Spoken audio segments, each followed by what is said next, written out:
જય શ્રી કૃષ્ણ મિત્રો, સ્વાગત છે તમારું રંગીન રસોડામાં। મમ્મી, ગણેશ ચતુર્થી આવી રહી છે, તો આપણે ગણેશને ભાવે એવું કંઈ બનાવવું છે? તો આપણે રવાના લાડવા બનાવવા છે। ગણપતિના લાડુ બહુ પ્રિય છે।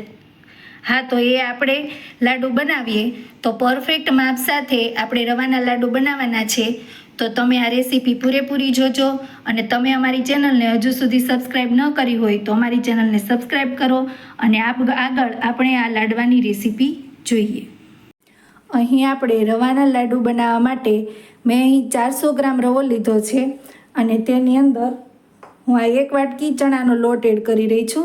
તેને એકદમ સારી રીતે આપણે મિક્સ કરી દઈશું, અને તેની અંદર આપણે તેલનું મોણ દેવાનું છે। તો આપણે મોણ મુઠ્ઠી વળે એટલું દેવાનું છે, તો અહીં જરૂર મુજબ હું એડ કરી રહી છું, અને એકદમ સારી રીતે મુઠ્ઠી વળે તે રીતે આપણે મિક્સ કરી લઈશું પહેલાં આ રીતે, અને જોવાનું છે કે મુઠ્ઠી વળે છે કે નહીં।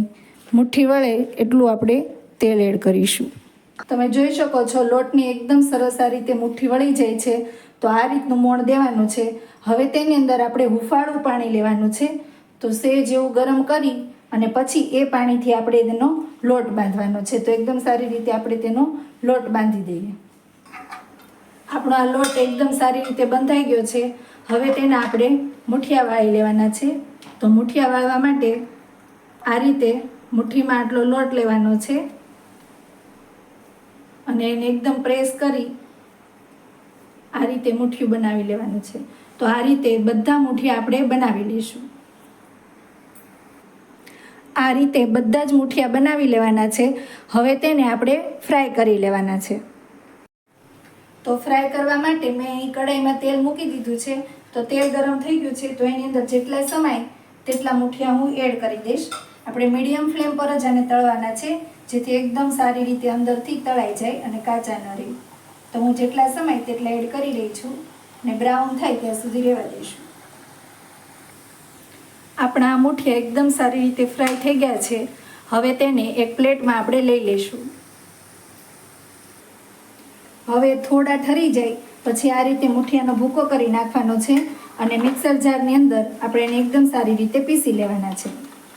તો આને હું મિક્સર જારની અંદર એડ કરી દઈશ।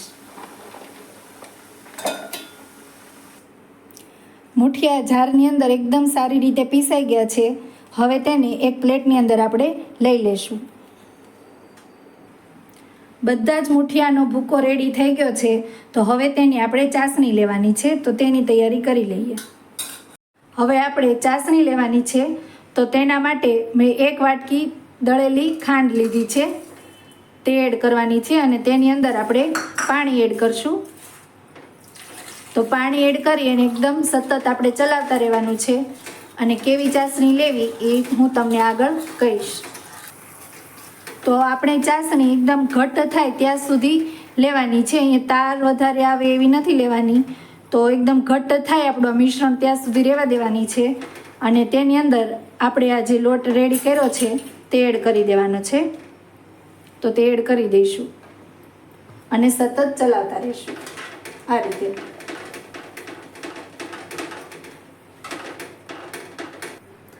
હવે આની અંદર આપણે ઘી એડ કરવાનું છે। તો આની અંદર આ 1 ચમચી મોટી ચમચી લીધી છે, તો આની અંદર હું 4 ચમચી જેટલું ઘી એડ કરી રહી છું, અને એકદમ સારી રીતે મિક્સ કરી દેવાનું છે। હવે આની અંદર આપણે ડ્રાયફ્રૂટ એડ કરવાના છે। તો તેની અંદર મેં અડધી વાટકી જેટલી દ્રાક્ષ લીધી છે સુકલ, તે એડ કરવાની છે, અને 1 વાટકી બદામ લીધી છે જેને ઝીણી ઝીણી કટિંગ કરી લીધી છે, તે એડ કરી દેવાની છે, અને એકદમ સારી રીતે મિક્સ કરી દેવાનું છે। તો મિક્સ કરી પછી આપણે તેના લાડવા બનાવીશું।